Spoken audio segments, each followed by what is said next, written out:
Ya, a ver, vamos a empezar con la idea de las funciones en el R, ¿no?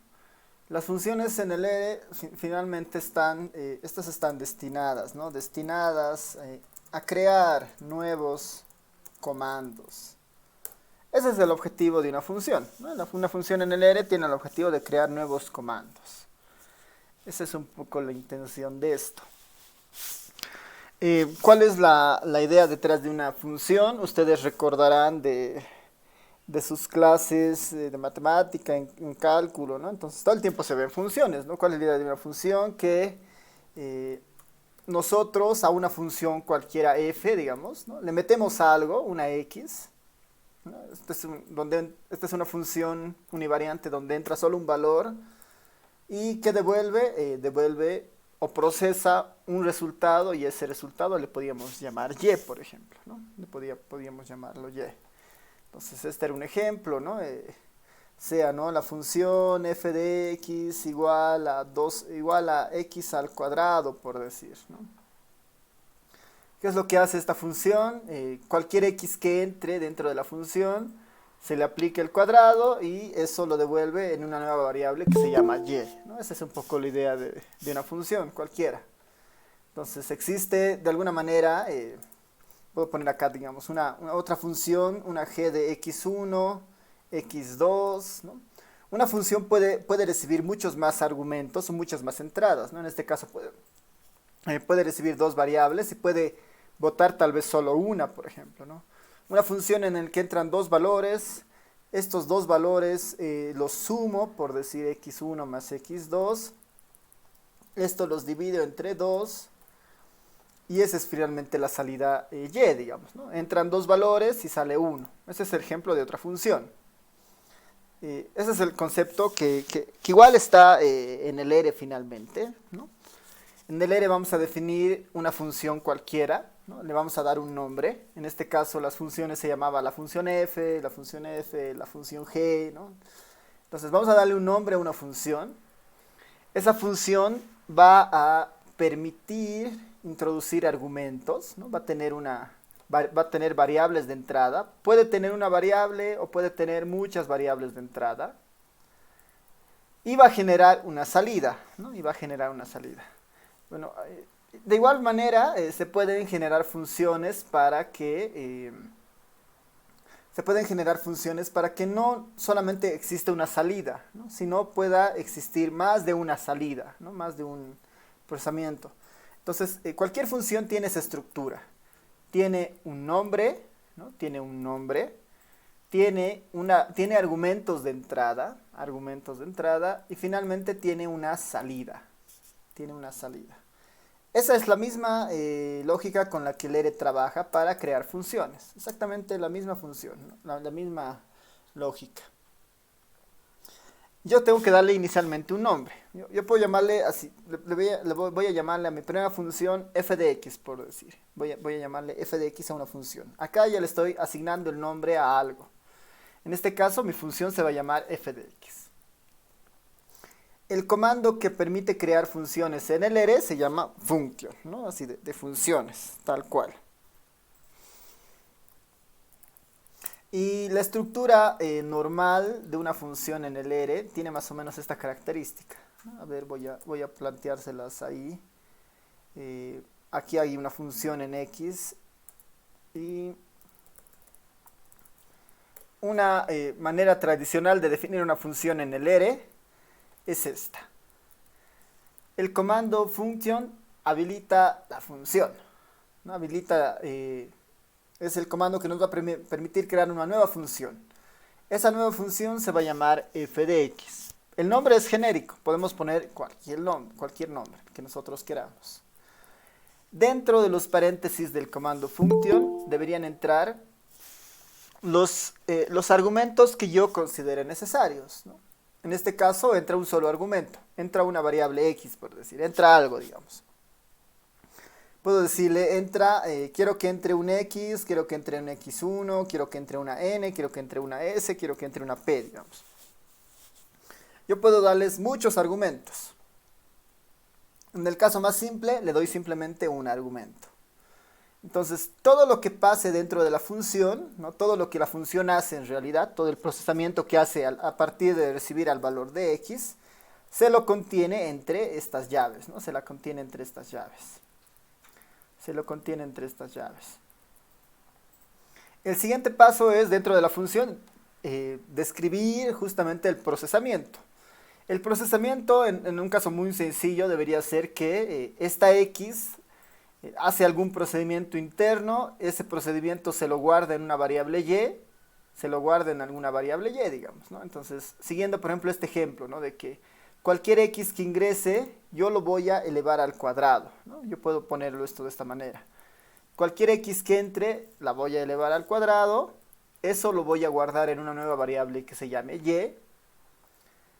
Y finalmente la función concluye con este comando de return, ¿no? Que lo que hace es devolver, ¿no? Esa es la salida que muestra la función. Entonces return sirve justamente para decir que esta función, al finalizar, cuando se ejecuta, retorna lo que se ponga en el return. En este caso va a retornar la variable y, ¿no? La variable y que acabamos de definir. Esa es básicamente la idea de una función cualquiera en el R, ¿no? Nuevamente, pueden entrar muchos más argumentos, pueden salir muchos más objetos. Si yo, por ejemplo, en este proceso, dentro de la función, creo listas o creo data frames, todos esos data frames lo puedo poner en una lista y después retornar la lista, por ejemplo, ¿no? Y ahí sabemos que la lista tiene muchos objetos y todo lo demás, ¿no? Así que esa es un poco la idea de la función, ¿no? Veremos esta función sencilla cómo trabaja. La compilo, ¿no? La compilo ahí. F de x está compilada. Voy a irme acá al environment. Y lo que me dice es que, bueno, en la sesión actual en la que estoy, se acaba de crear un objeto que se llama f de x, ¿no? Se acaba de crear un objeto que se llama f de x y es de tipo función, no es una función, se acaba de definir una nueva función. Entonces ya puedo utilizar esa función en mi sesión del R, ¿no? Tengo que crear siempre la función para que después utilizarla en la sesión. Si es que abro otra sesión y quiero usar el f de x, no va a funcionar porque no está definida en la sesión, ¿no? Entonces, para utilizarla, simplemente pongo f de x, ¿no? Que es el nuevo comando que acabo de crear, si quieren, es f de x, la función, y el argumento entre paréntesis, ¿no? El argumento. Aquí el argumento es x. Podría poner el x que sea 4. La función por defecto tiene que votar 4 elevado al cuadrado, ¿no? Y va a votar justamente 16, ¿no? Va a votar justamente 16. Podría, dado que solo tiene un argumento, obviar el x y escribir simplemente 4, ¿no? O escribir 5 si quieren, ¿no? Escribir otro número. F de x 5. Y va a salir el resultado sin ningún problema, ¿no? Va a salir el resultado sin ningún problema. Y está operando la función internamente. Y esa es justamente la idea, ¿no? Está operando la función internamente con esas características. A ver, como una nota, ¿no? Como una nota acá. Como una nota dentro de esto. Le voy a poner como un comentario esta nota. Bueno, esto de acá también es comentario, así que lo voy a llenar ahí para que no tengamos problema. Ya, entonces, como un comentario en esta parte, como una nota, ¿no? Voy a poner todas las variables, ¿no? Todas las variables o procesos que se realizan, ¿no? Que se realizan al interior de una función,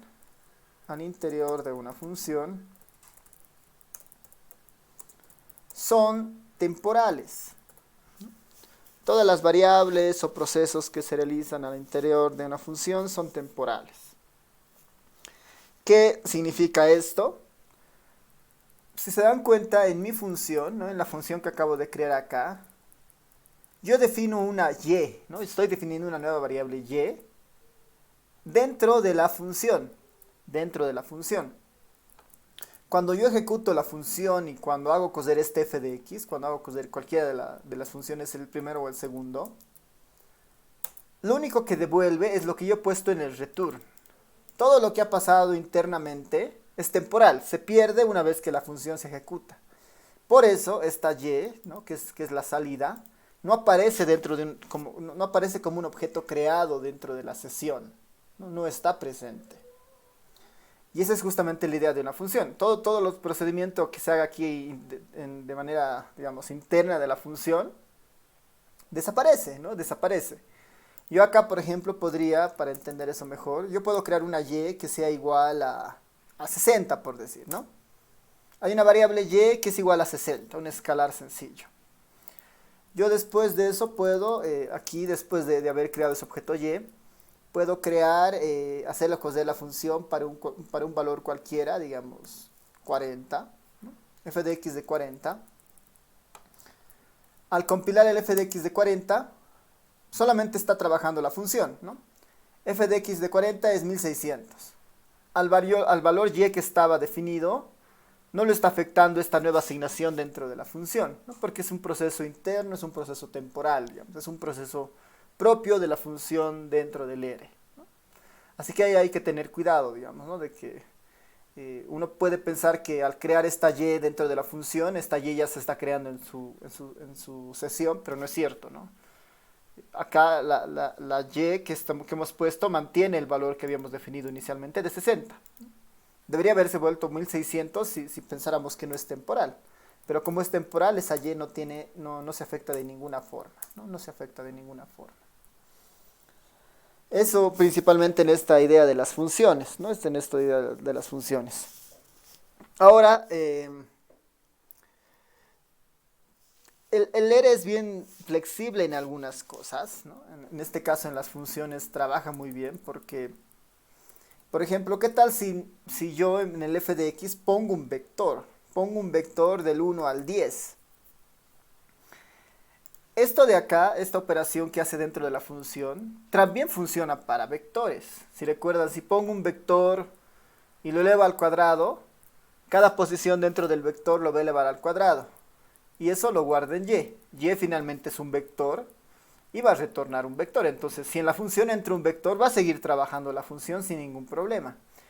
F de x de 1 en 10. Entonces me va a devolver un vector con esas características, ¿no? Donde cada una de las posiciones se eleva al cuadrado, ¿no? Hay programas donde son un poco más estrictos en eso, por ejemplo, ¿no? Te dicen, bueno, x tienes que definirlo antes, ¿no? Es un vector, es un escalar, es una matriz, ¿qué objeto es, ¿no? Para ver qué operación se va a hacer. En el caso del R esto es bien flexible, ¿no? Porque no importando la naturaleza de lo que entre acá, la salida va a seguir siendo esa, ¿no? Yo acá, por ejemplo, podría mostrarles otra cosa, digamos, puedo poner una matriz, voy a crear una matriz con puros, no sé, valores de 3, de 5 por 5, ¿no? Voy a crear una matriz A, esta matriz A de 5 por 5 con puros valores de 3. ¿Qué tal si yo le meto esa matriz A dentro de la función? Como el operador va a operar a cada uno de los elementos dentro de la matriz, entonces va a trabajar sin ningún problema, ¿no? No es un inconveniente acá, ¿no? Entre una matriz está saliendo una matriz. Y esto es principalmente por la forma de la función, ¿no? Es bastante amplia, digamos, ¿no? No hay muchos trabajos internos aquí raros, ¿no? Así que puedan restringir la forma en la que la variable x puede entrar, justamente. Entonces, inicialmente esa es la función o esa es la forma en la que funciona una función, ¿no? En la que trabaja una función en el R. Uno de los primeros usos de esta idea de función es justamente la idea de crear comandos, ¿no? Es la idea de crear comandos. Y en este mismo sentido, ¿no? El f de x, ¿no? El f de x, que es la función que acabamos de crear, sea lo que sea que yo ponga, digamos, f de x de 10, solamente me está mostrando la salida del f de x. En este caso me está mostrando el 100. Esta salida o este resultado no se está guardando en ningún lado, ¿no? No se está guardando en ningún lado. Solamente está mostrando la salida, que en este caso es 100. Si yo quiero conservar ese resultado, si yo quiero conservar el resultado de la función, entonces hago lo que siempre hacía, hago una asignación. quiero que el resultado o la salida de la función se almacene en algún lado. En este caso puedo decirle que esto se almacene en una variable z, digamos, ¿no? Y ahora z tendrá el resultado de la función, que en este caso es 10 elevado al cuadrado, tendré ese 100 como salida. Entonces, eso es importante tener presente en cuanto a las funciones, es que son procesos temporales, todo lo que se define ahí adentro no cambia, no altera nuestra sesión actual de trabajo, todo es temporal. Si queremos guardar las salidas de un comando, tenemos que justamente asignarlo a algún lugar, ¿no? Y esto es en cualquier caso, por ejemplo, ¿no? Hay muchas funciones, por ejemplo, hay el comando min que saca el promedio de algo, ¿no? Esa es una función. El comando min en el fondo es una función o es un comando del ere, donde yo le puedo decir, bueno, meto un vector del 1 al 10 y quiero que me saques la media. Aprieto el comando y me dice, bueno, la media de esto es 5.5. Si yo quiero guardar la salida de este comando, ¿no? La salida de esta función, igual tengo que asignar a un nuevo objeto si quiero utilizar ese valor posteriormente, ¿no? Entonces, estas funciones tienen el mismo uso que un comando cualquiera del ere, ¿no? Trabajan de la misma idea.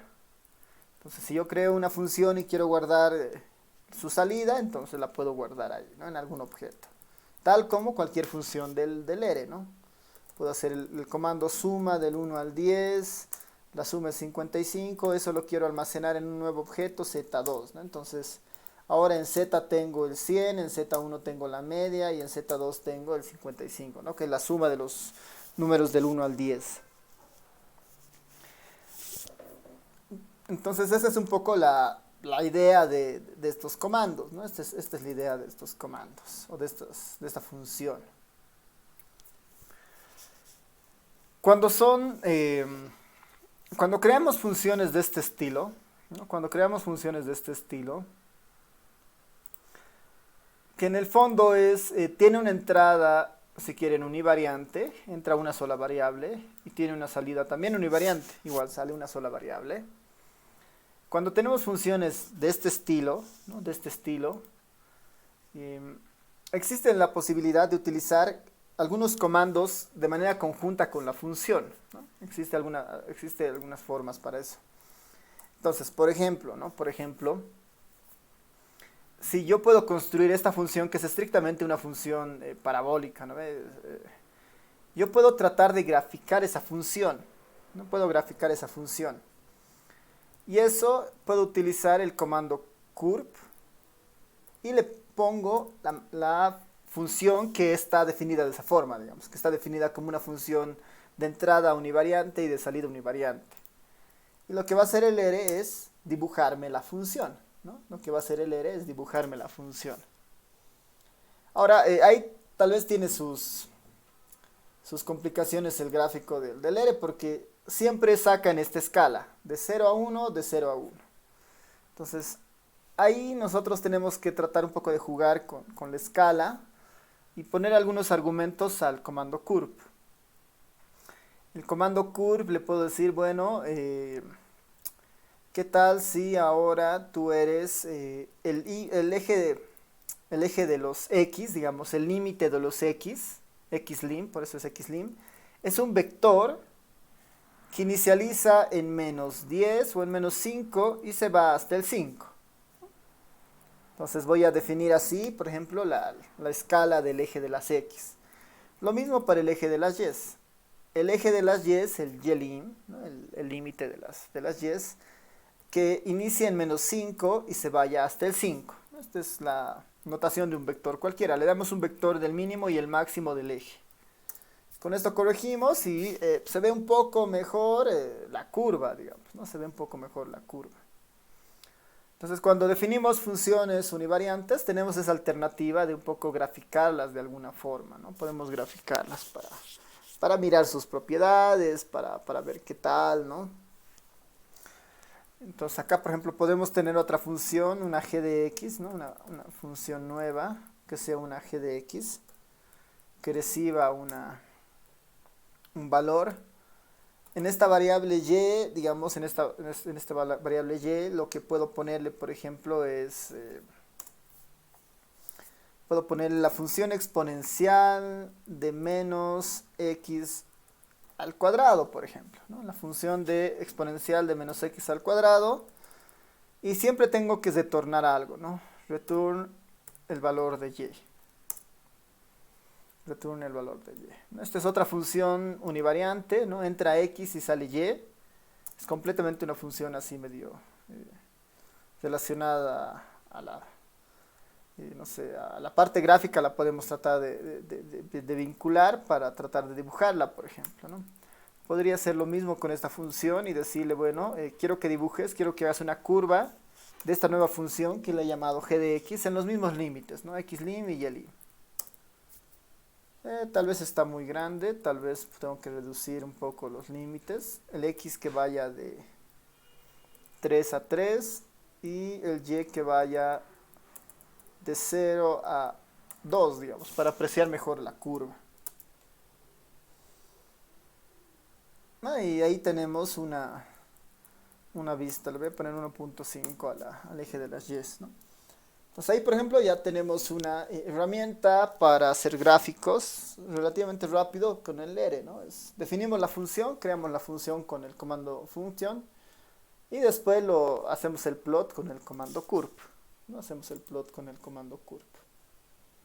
Es una buena forma, digamos, de hacer este tipo de cosas, ¿no?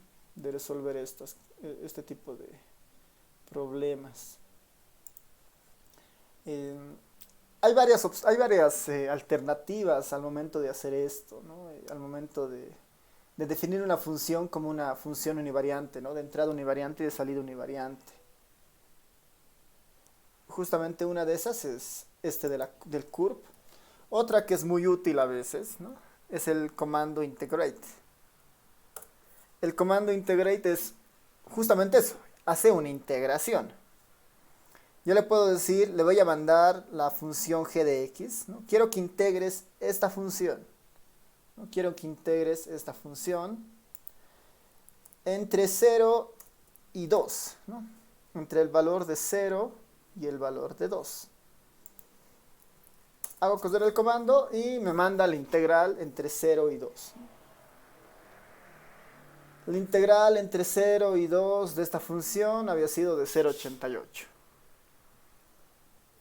Entonces hacen algo de análisis numérico para hacer justamente estos procesos de integración, pero es muy precisa, ¿no? Es muy precisa la integración de este comando, ¿no? Y claramente ahí nos dice, ¿no? La integración es de 0,88 con un error absoluto, ¿no? Es como su nivel de tolerancia, cuánto se está acercando al valor real, ¿no? Se está acercando realmente mucho, ¿no? Porque el error absoluto de este valor es de, pues, 0.000, ¿no? Hay 15 ceros por delante, después 9,8, ¿no? Entonces es muy preciso, es un valor muy preciso, ¿no? Así que una función en el ere se la puede utilizar como gráfico, se la puede utilizar para integrar. Hay otras opciones, igual está, por ejemplo, esto de derivar, por ejemplo. Se puede derivar una función y evaluarla, ¿no? Ahora, como obviamente hay otros softwares que son más, si quieren, más útiles en esa parte, ¿no? El GeoGebra o el Sage Math, por ejemplo, te integran o te derivan y te muestran el procedimiento, la parte formal, digamos, ¿no? Pueden ser integrales no definidas o definidas las que te hacen esos programas. En el caso del ere, todas tienen que ser integrales definidas, ¿no? En este caso, por eso tenemos que poner de 0 a 2, digamos, ¿no? Tenemos que tener la intención de evaluar una función. Lo mismo con las derivadas. Nos los va a derivar, pero no nos va a mostrar la derivada en su forma formal, sino que nos los va a derivar y después de derivar no sé, va a evaluar la derivada en algún punto, ¿no? Entonces siempre nos va a pedir eso, ¿no? Evaluar la derivada o evaluar la integral en algún rango, en algún punto. Pero son comandos útiles para varios de estos procesos, ¿no? Cuando uno hace, no sé, procesos bayesianos y tiene que integrar ciertas funciones que salen a partir de las distribuciones a priori, ¿no? Y posterior y entonces un proceso interno tiene que ser justamente este proceso numérico hasta encontrar un valor del denominador y compensar los valores, ¿no? Así que va de la mano esto, digamos, de esa parte, ¿no? Ahora, el uso obviamente de las funciones es mucho más amplio, ¿no? Es mucho más amplio. Uno con una función podría automatizar procesos, ¿no? Podría automatizar procesos normalmente iterativos, ¿no? Uno quiere crear una tabla con un formato, entonces puede crearse una función que justamente trate de arreglar los formatos de las tablas y después guardarlos en un Excel, ¿no? Entonces, una función tiene un uso muy amplio y depende un poco de la creatividad que ustedes puedan ponerle para utilizarlas justamente. En nuestro caso, ¿no? En nuestro caso, como estamos viendo de forma introductoria, podemos ver algunos ejemplos de la definición de algunas funciones, digamos, ¿no? Un ejemplo bastante sencillo podría ser, ¿no? Crear una función, ¿no? Crear una función que devuelva, ¿no? Que devuelva las medidas de tendencia central, digamos, ¿no? Puedo tratar de crearme un comandito bastante sencillo que me devuelva las medidas de tendencia central. Ese puede ser el objetivo, entonces, dado cualquier tipo de vector, ¿no? Podemos ahí cesarlo, ¿no? Dado cualquier tipo de vector, entonces que el comando nos muestre los estadísticos de tendencia central de ese vector, ¿no? Media, mediana, moda, tal vez, no sé, desviaciones, no, tal vez medias armónicas, cuadráticas, digamos, ¿no? Uno podría ahí incorporar muchas opciones. De una manera muy sencilla, ¿cómo podríamos hacer esto? Podemos llamarle, ¿no? A nuestra función medidas de tendencia, digamos, tendencias. M tendencia se va a llamar nuestra función. La función es algo sencillo que recibe un valor X, cualquiera.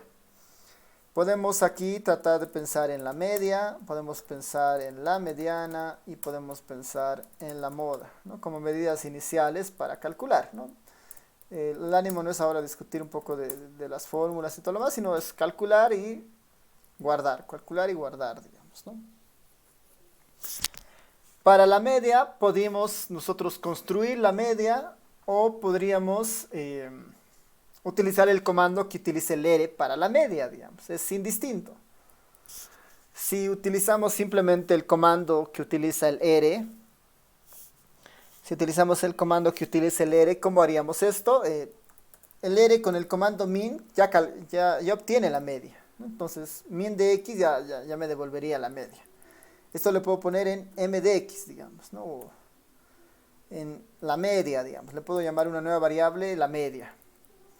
La mediana, en el ere, para obtener la mediana, existe el comando median, que ya devuelve la mediana de un valor. Entonces, este median lo puedo guardar en algo en un comando que se llame, o en un objeto, perdón, que se llame mediana. Ahora, la moda no es algo tan común, porque no hay un comando que me diga, bueno, moda y sale la moda, ¿no? Entonces, para la moda sí tendríamos que hacer algo de programación para encontrar a la moda. Entonces, lo que normalmente ahí les recomiendo es que si tienen ese tipo de problemas, digamos, no hay un comando tan directo, entonces tengo que hacer un proceso, podamos hacer como una especie de prueba de escritorio, ¿no? Fuera de la función, trataremos de ver si podemos obtener la media de algo, digamos, ¿no? Puedo poner ahí, voy a crearme un vector X cualquiera con unos 10 valores, ¿no? Con unos 10 valores, para ir probando cómo podría obtener la moda de un valor, por ejemplo, ¿no? ¿Qué tal si tengo este vector X, ¿no? ¿Qué tal si yo tengo este vector X con estos valores, ¿no? Con estos valores.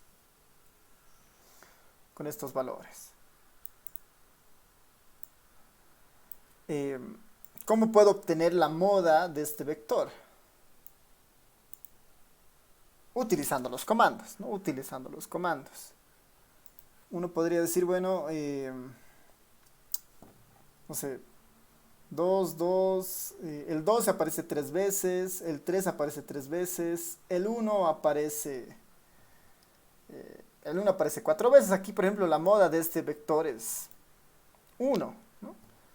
Pero ¿cómo yo hago la abstracción de eso para que ese uno se muestre como un valor? ¿Y qué pasa cuando tengo más casos? Cuando tengo casos de bimodalidad, por ejemplo, ¿no? Dos modas o tres modas. Entonces ahí ya parte un poco esta idea de explorar cómo puedo formalizar un problema en un algoritmo que me ayude a eso justamente. ¿Qué dicen? ¿Cuál sería su sugerencia? ¿Cómo podríamos descubrir la moda de un vector de números dado? Sin recurrir a alguna función o algún paquete, ¿no? ¿Cómo se les ocurre?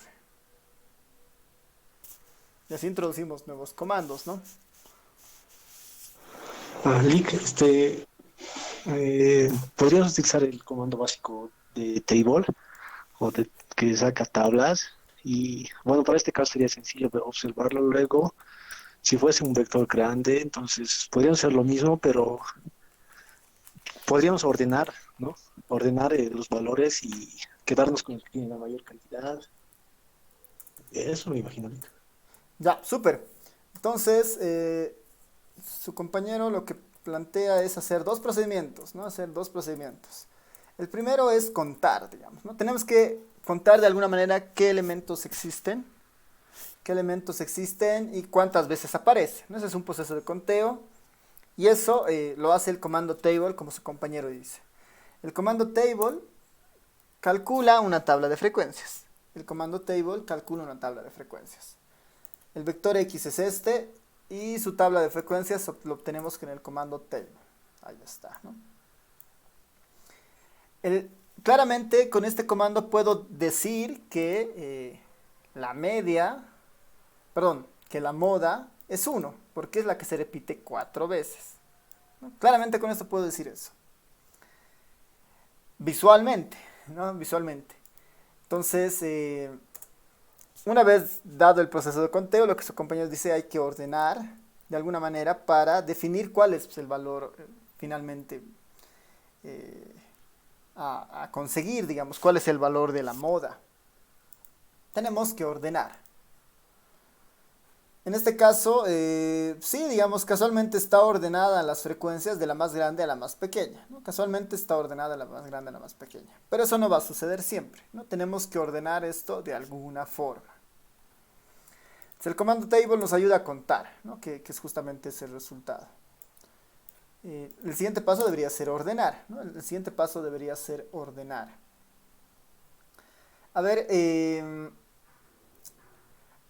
manejar tablas, ¿no? Manejar la salida de la tabla siempre es un poco problemático, ¿no? Siempre es un poco problemático. Siempre es mejor acostumbrarse a manejar data frames, ¿no? O sea, bases de datos que estén en el formato, digamos, ¿no? Bases de datos o data frames. Esta tabla yo la puedo tratar de convertir a un data frame. Voy a ponerle data.frame, ¿no? Lo voy a convertir a un data frame. Table de X se vuelve un data frame. Al momento de convertirse en un data frame, esta es la salida. La variable X, que tiene sus respectivos valores, 1, 2, 3, y su frecuencia, 4, 3, 3. Obviamente acá el que nos interesa es el 1, porque esa es la moda. ¿Cómo llegamos al 1? Sabiendo quién es el más grande dentro de las frecuencias. Quién es el más grande dentro de las frecuencias. Entonces, claramente esta tabla es la que nos puede ayudar, ¿no? La que nos puede ayudar y nos da una idea de manejo de variables, en este caso, digamos, ¿no? Y esta es un poco una tabla de las que nosotros normalmente construimos eh, en estadística descriptiva, si recuerdan, ¿no? Están las X, están las FI, los FI grandes, ¿no? Frecuencias absolutas, relativas, ¿no? Es un poco más familiar incluso. Así que podemos utilizar esta tabla como primera salida para encontrar la moda, ¿no? Ya tenemos ahí una tabla que va a funcionar, nos va a dirigir esa idea. Segunda pregunta debería ser, bueno, ¿cómo encuentro la moda a partir de esta tabla? ¿Qué se les ocurre ahí? ¿Qué podríamos hacer? ¿Qué procedimiento? En base a ese procedimiento, la idea es después eso conceptualizarlo en un algoritmo o traducirlo en código, ¿no? A ver, si quieren igual pueden ir probando en sus computadoras o pensando aquí más o menos qué es lo que necesitaríamos hacer ahora para mostrar este uno. A ver, ahí les dejo un minuto para que vayan pensando.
¿Qué tal? ¿Se les ocurre cómo podríamos identificar el uno acá? ¿No? Si hacemos eso, después se va a poder generalizar esto de muchas formas, ¿no?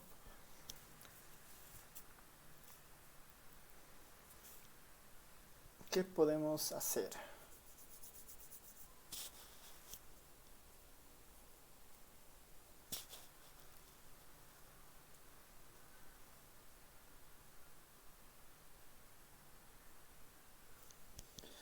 Ya, a ver, ahí tal vez yo les puedo dar algunas pautas. Pensaremos en el T1, esta es la estructura del T1. ¿Quién me interesa de la columna FREC, ¿no? De la frecuencia?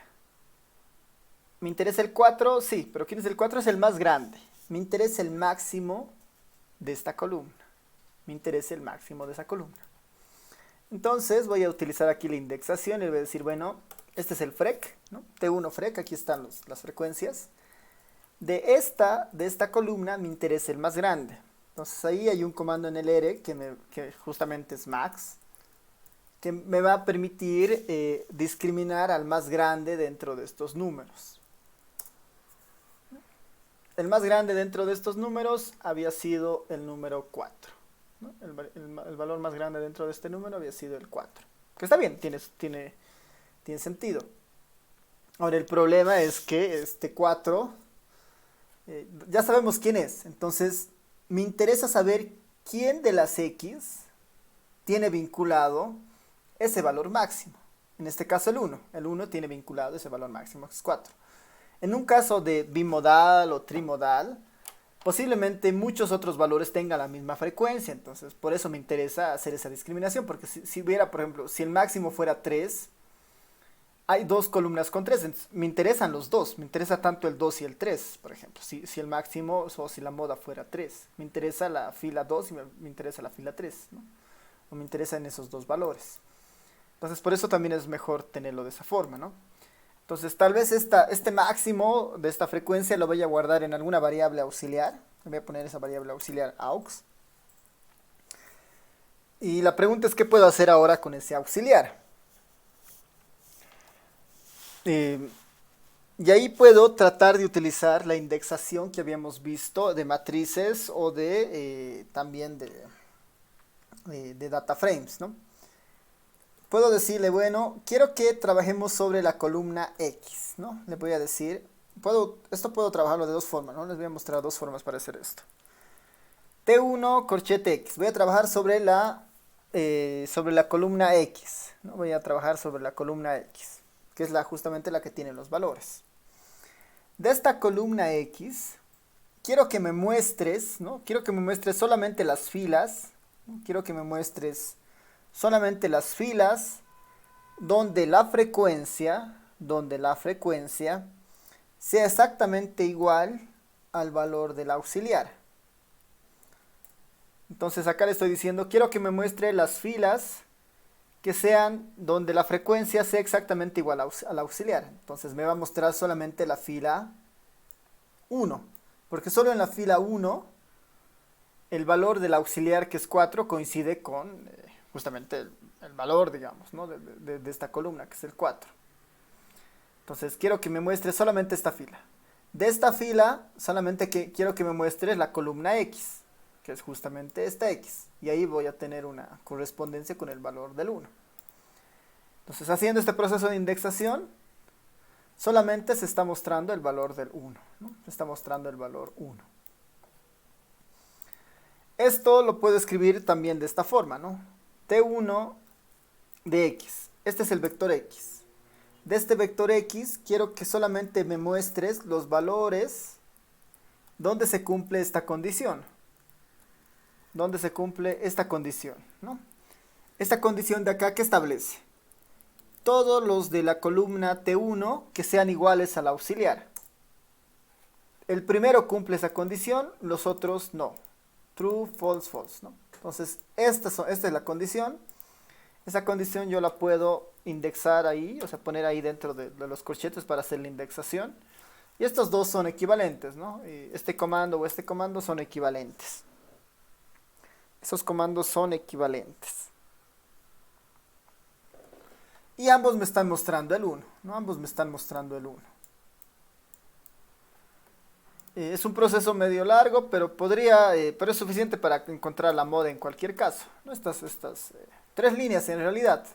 La cuarta línea es opcional si utilizamos esta opción o si utilizamos esta opción, ¿no? Porque finalmente cualquiera de las dos va a dar exactamente el mismo resultado.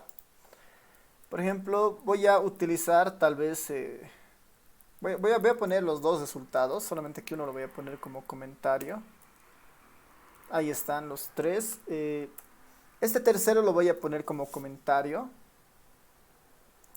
Entonces, para la moda hay un proceso un poquito más pesado, si quieren, ¿no? Son 2 líneas más. Se calcula el data frame, se encuentra el auxiliar y dentro del auxiliar se evalúa ese auxiliar para encontrar el valor. Esto de acá, este comando, esta última línea, puede devolver un valor, como en este caso, y a veces puede devolver un vector, ¿no? Porque pueden haber 2 valores que son los valores modales. Entonces, en ese caso, digamos, lo que vote, sea lo que vote, si voto un escalar o voto un vector, eso lo voy a guardar en el comando que se llame, bueno, en la variable que se llame moda. Y ahí tengo los 3 salidas, media, mediana y moda. Y finalmente puedo guardar los objetos, ¿no? Guardar los objetos. Puedo guardar los objetos. Voy a crearme una lista. El objeto media se va a llamar media, ¿no? Dentro de la lista. El objeto mediana también se va a llamar mediana dentro de la lista. Y el objeto moda también se va a llamar moda dentro de la lista, ¿no? Esto por lo que decíamos en la anterior clase. Lo que pongamos dentro de una lista, a lo mejor a veces es nombrarle, ¿no? Entonces tengo que anteceder, ¿no? con el nombre que va a tener dentro de la lista. El objeto moda se llama moda, el objeto mediana se llama mediana. Esta lista en general la podría guardar así, ¿no? Y poner y igual a esta lista y finalmente hago el return de y, por ejemplo. La podría escribir de esta forma, ¿no? O también podría comprimirlo mucho, digamos, y meterla dentro de acá en vez de eso, ¿no? Y poner toda la y ahí, por ejemplo, ¿no? Igual podría funcionar, ¿no? Por manera convencional, como estamos haciéndolo inicialmente, así que lo dejaremos de esta manera, simplemente, ¿no? Como lo estamos haciendo por primera vez, lo dejaremos así un poco larga para ver qué tal. Parece que todo está bien. hago correr la función, eso significa que esa función ahora ya existe, ¿no? Acá en nuestro environment dice, existe una función f de x, existe una función g de x, que son las anteriores, y existe una función que se llama mTendencia. Ya la puedo usar, ¿no? Ya la puedo usar. Entonces acá puedo utilizar la función mTendencia y poner el objeto x que habíamos probado acá. No, este era el objeto x que teníamos fuera, con el que hemos hecho nuestra prueba de escritorio. mTendencia, ese pequeño vector. Lo hago correr y efectivamente ya está funcionando la función. Me dice la media había sido 1.9, la mediana 2 y la moda es 1, ¿no? Y la moda es 1. Ya está funcionando, ¿no? Ya está funcionando el comando, ¿no? Entonces, esto lo voy a quitar, estaba como apoyo. Este es uno de los usos, ¿no? Ya puedo un poco resumir algunos estadísticos.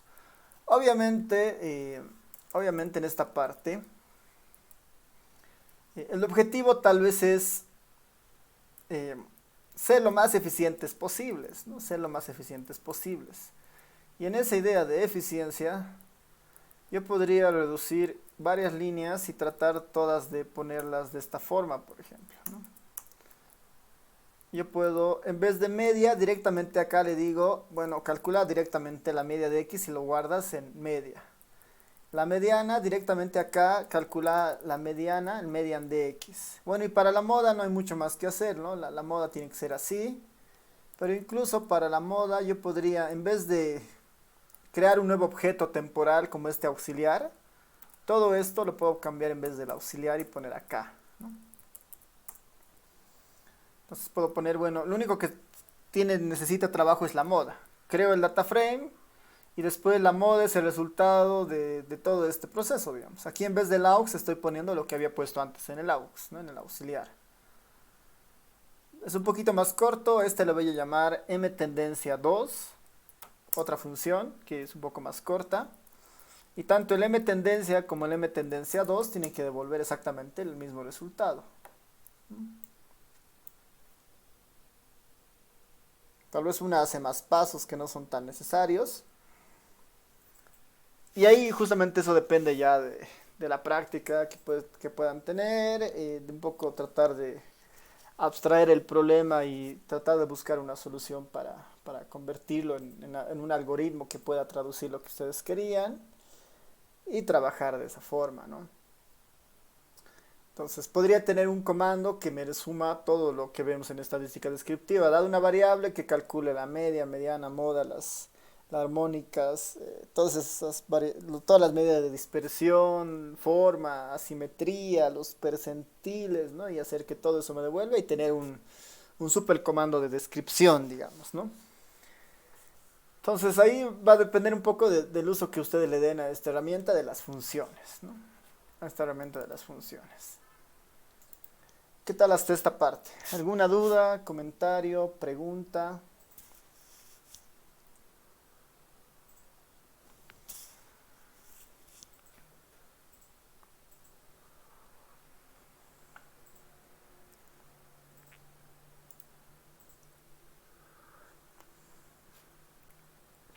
¿Sí? ¿Todo claro?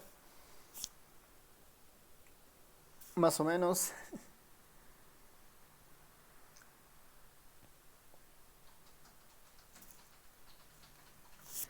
Ya, entonces seguiremos con esto de las funciones para ver algunas cosas más. Ahora, pueden, pueden siempre existir problemas al momento de definir una función, ¿no? Puede haber problemas al momento de definir una función. Eh, y en esos casos, por ejemplo, a veces existe justamente esta línea dentro de la programación en el R que está relacionado a hacer estos controles de depuración o este debug dentro de las funciones, ¿no? No vamos a ver nosotros esa parte, ¿no? Porque es un poco ya más centrada a la programación del R como tal. Pero sí va a haber seguramente momentos en que una función puede estar fallando, ¿no? Y es necesario como que depurar y ver dónde está el error, ¿no? Dónde está el error. Y, hay comandos exclusivamente para eso en el ERE, ¿no? Es uno de esos es estos, por ejemplo, ¿no? Todos los que empiezan con dep, ¿no? Son comandos un poco orientados a tratar de encontrar problemas en una función en particular, ¿no? Estos problemas a veces normalmente ocurren cuando uno de alguna manera fuerza una función a que haga otra cosa o se están creando objetos que no corresponden. Y la mayoría de estas herramientas tratan de o saltarse ese problema o permiten corregir parte de las funciones. Como nuestro objetivo es un poco más sencillo, no vamos a tener muchos problemas con eso, ¿no? Pero, por ejemplo, acá, si nosotros ponemos, por ejemplo, una palabra, digamos, voy a poner la palabra hola, ¿no? La función se va a volver, lo que iba a decir, bueno, está haciendo algo medio extraño, ¿no? La media es nada, digamos, no disponible. La mediana dice que es hola. Y la moda dice que es hola. Medio raro, digamos, cómo está actuando este comando. Digamos, yo voy a poner, a ver, otra palabra más. Hola, chao, digamos, ¿no? Dos palabras, ¿no? Media, na, mediana, na, digamos. Y la moda es chao y es hola, ¿no? Igual, ¿no? O sea, aquí es un tema de cómo introducir lo correcto para esperar también resultados correctos, ¿no? Este es un poco más de criterio a veces. Como es una función diseñada para valores estrictamente numéricos, entonces no deberíamos poner otro tipo de vectores, ¿no? Si nosotros conocemos eso, no vamos a tener problemas al momento de manejar la función. Pero como a veces el objetivo es compartir estos comandos en algunos círculos o alguna persona, entonces tenemos que tratar de evitar estos problemas. Entonces, una opción para eso, voy a crearme un m tendencia 3 acá. Una opción para eso, para una m tendencia 3, podría ser controlar los criterios mínimos en mi función. Controlar los criterios mínimos en mi función. Por ejemplo, el vector x ahora es numérico. Si le pregunto la class de x, me va a decir es entero, o a ver, el type of, le preguntaría, hay varias opciones para ver esto. Type of de x es entero, también me marca. Aquí lo importante es que el x tiene que ser numérico. Hay varias funciones que me van a permitir contrastar eso. Y ahí aparecen las funciones is, ¿no? Is. Las funciones is, ¿no? Las que tienen este prefijo de is, son muy útiles cuando hacemos justamente programas y queremos tener estos controles para que no entre como que variables o objetos que no buscamos, ¿no? Es como entra basura, va a salir obviamente basura, entonces hay que controlar eso, ¿no? Y el is me permite controlar varios tipos de objetos, digamos. Si mi función va a recibir solamente matrices, entonces hay un comando que va a evaluar si lo que está entrando es una matriz, por ejemplo, ¿no? En multivariante normalmente se hacen muchas descomposiciones, entonces qué tal si uno hace una función para varias descomposiciones para un método, entonces lo mínimo que tiene que garantizar es que lo que entre siempre sea una matriz, por ejemplo. En este caso le puedo utilizar el comando isNumeric, ¿no? IsNumeric, is.numeric, y le pongo el x acá y va a evaluar. El R va a evaluar y va a decir, ¿no?, si es un vector numérico o no es numérico. Si es numérico nos manda un resultado lógico, ¿no? Porque es una evaluación finalmente. ¿Esto es cierto o es falso? IsNumeric, true o false. En este caso puedo utilizar esta función como un control, como un filtro dentro de esto, ¿no? Como un filtro dentro de esto. Y ahí aparecen las funciones que habíamos visto en la anterior clase.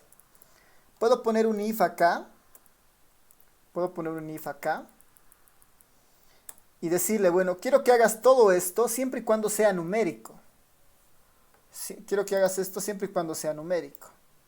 Y acá puedo poner la función, ¿no? Si el valor de x que entra es numérico, entonces haces todo esto. Haces todo esto. Por else, ¿no? En caso contrario, significa que no es numérico. Significa que no es numérico. Cuando eso suceda, puedo yo decirle a la consola, sacar un mensaje diciendo que el vector no es numérico. El vector no es numérico.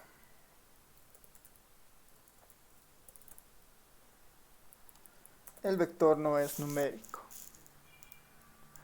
Entonces, ya puedo empezar un poco a tratar de unir con nuestros anteriores conceptos, ¿no? y utilizar, digamos, esta idea. Ahora, algo que tal vez no he mencionado en la anterior sesión es que el if evalúa finalmente condiciones, ¿no? Evalúa condiciones. Si la condición es cierta, ejecuta un procedimiento, que en este caso es este. Si la condición no es cierta, ejecuta otra cosa o podríamos hacer otras condiciones. Yo este if numeric lo puedo poner de esta manera, ¿no? Si el valor, si isNumeric, utilizando esta función, es cierta, ¿no? Entonces tengo que decir, si esto devuelve un true y esto es igual a true, que haga esto, ¿no? El if yo lo puedo escribir poniendo de esta condición, ¿no? Con igual a true, digamos, a true. O directamente como este comando en general ya es una condición. Este comando isNumeric ya es una condición. Puedo obviar esta parte de evaluación y simplemente poner la condición. Si es numérico, hace todo esto. Si no es numérico, hace la impresión del vector no es numérico. Entonces ahí podría, si es que la salida que genere acá dentro del if es de tipo lógica, digamos, true o false, entonces puedo utilizar eso. Ya con eso en mente, ¿no? Ya con esos arreglos puedo compilar esto. A ver, le voy a dar un poco de espacio para que se vea esto. Ahí, digamos, ¿no? Compilo o corro o defino la función mTendencia3 y veremos ahora qué sucede con el mTendencia3 cuando yo pongo un valor que no corresponde, ¿no? mTendencia3 y ahora voy a poner un vector con la palabra hola como antes, ¿no? Y me sale el anuncio, bueno, el vector no es numérico, no puedo hacer nada, digamos, ya no evalúa nada. En cambio, cuando yo pongo algún número en particular, mTendencia3 y le pongo un vector, por decir, el vector de los primeros 100 números naturales, ya me va a dar justamente, ¿no? Media, mediana, moda, ¿no? Ahora, acá en la moda está apareciendo un problema, por ejemplo, ¿no? Todos los números aparecen como la moda porque obviamente, ¿no? En la serie del 1 al 100 toditos aparecen con la misma frecuencia. El máximo de la frecuencia es 1 y todos cumplen ese criterio. En estos casos, normalmente lo que se dice es que no existe la moda, ¿no? No existe en la moda. Entonces ya, para hilar más fino, tal vez aquí deberíamos decir algo, ¿no? Si la cantidad de la tabla de frecuencias es exactamente la cantidad de número de datos, entonces no hay moda, por decir, ¿no? Basta por decir que 99 casos tengan una frecuencia alta, digamos, tengan valores de por sí de 3 toditas, una frecuencia de 3, y una 100 no tiene, digamos, entonces uno podría decir que tiene pues, 99 modas, digamos, ¿no? En un caso muy, muy extremo, que no es usual, ¿no? Normalmente la bimodalidad, la trimodal, ¿no? Son lo que se espera, ¿no? Ahí hay que definir cuántas modas vamos a aceptar. Y hay que tener cuidados, entonces igual, digamos, ¿no? Aquí podríamos decir, bueno, con la moda tenemos unos problemas, entonces podría aquí poner, ¿no? Alguna condición, ¿no? Si respecto a la moda. Eso ya depende de justamente la precisión con la que nosotros queramos trabajar, ¿no? Va a depender de eso. Pero en el fondo ya estamos un poco conociendo la estructura del funcionamiento de una función. Que ese es el objetivo, básicamente, ¿no? Ya, a ver, hasta esta parte, no sé si tienen comentarios adicionales sobre esto de las funciones antes de pasar a un siguiente punto.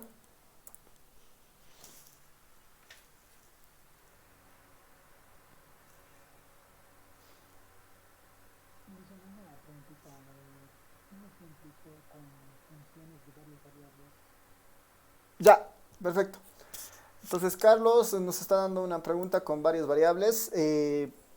La misma idea, digamos, podemos pensar en medidas de dispersión, no, en medidas de relación o correlación, por ejemplo, ¿no? Algún caso de esos. Entonces puedo decirle, bueno, la función que se llame bi, bival- no sé qué se llame. Nuestra función que se llame cualquier cosa, que se llame simplemente por decir ya g de x, ¿no? G de x. Ahora, nota importante acá, el nombre, si bien es cierto, puede ser cualquier nombre. Yo ya tengo una función g de x definida antes. Si yo escribo aquí otra función, se va a sobreescribir, ¿no? Al R no le interesa eso, ¿no? Por ejemplo, yo ya tengo un vector x acá. Si al x después lo cambio con otro valor como el 6, al R no le interesa y me dice, bueno, el nuevo x es 6, ¿no? Ni siquiera nos advierte de que estamos sobreescribiendo algo, ¿no? Así que eso hay que tomarlo en cuenta. Lo mismo pasa con las funciones. Ahí hay que tener mucho cuidado, digamos, de nombrar a una función con un comando que el R ya tenga, por ejemplo. ¿Qué tal si yo le llamo este comando min? Entonces, ahí va a crear internamente y cuando le pidamos a veces va a entrar un poco en confusión y no va, capaz que nuestra función no sabemos qué está haciendo finalmente leer internamente, ¿no? Así que lo más recomendable es evitar nombres de funciones con nombres que ya están en el sistema, ¿no? En este caso g de x no va a haber problema. Pensaremos en meter dos variables, la variable x y la variable y, ¿no? La variable x y la variable y. Si nuestro objetivo, por ejemplo, de nuestra función es tratar de imaginar que estas dos variables, por decir, son variables cuantitativas, tenemos opciones para sacar covarianzas, correlaciones y en el mejor de los escenarios algún tipo de ajuste, digamos, a una regresión lineal entre las dos, ¿no? Podríamos suponer esos dos casos, ¿no? Esos tres casos. Quiero sacar covarianzas, correlaciones y tal vez un modelo de regresión sumamente sencillo. Entonces acá, para la función de covarianzas entre dos variables, el comando cov es más que suficiente, ¿no? Entra x y y, le saco la covarianza. Entra x y y, le saco la correlación entre las dos. Covarianza de x y y, correlación de x y. Entran las dos variables y quiero hacer una regresión lineal simple, ¿no? Una regresión lineal simple. La regresión lineal simple, si recuerdan, tiene, ¿no?, la forma de y igual a un a más un b de x, o más propiamente un beta 0, un beta 1 de x más un epsilon, digamos, ¿no? Tiene todas esas relaciones. Si queremos, por ejemplo, tal vez esto, ¿no?, que está vinculado a un x y un y, podemos también pedirle eso al R, ¿no?, al R. Sin entrar en mucho detalle, les voy a mostrar la función que efectivamente hace estas regresiones, ¿no? La función que hace estas regresiones, solamente con fines de ejemplo, ¿no? Después podemos, en programación estadística 2 exploramos mucho de esta función y todos los requisitos que tiene que tener y todos los supuestos detrás de esto. Pero con nuestros fines es simplemente conocer una relación lineal entre estos dos, digamos, ¿no? Entonces yo le pongo y está relacionado a la variable x. Esos tres modelitos puedo tener, por ejemplo, ¿no? Esas tres salidas. Covarianza, correlación y un modelo de regresión simple. Entonces, como esas son las salidas, yo simplemente puedo decirle acá al R que quiero que me retornes esto en una lista y esta lista que tenga justamente estos elementos, ¿no? Quiero que tenga justamente estos elementos. Estos dos de acá le voy a llamar, los voy a poner directamente acá mejor. para que sea más sencillo. O a ver, tal vez por el tema del orden simplemente. Esto le voy a llamar por decir,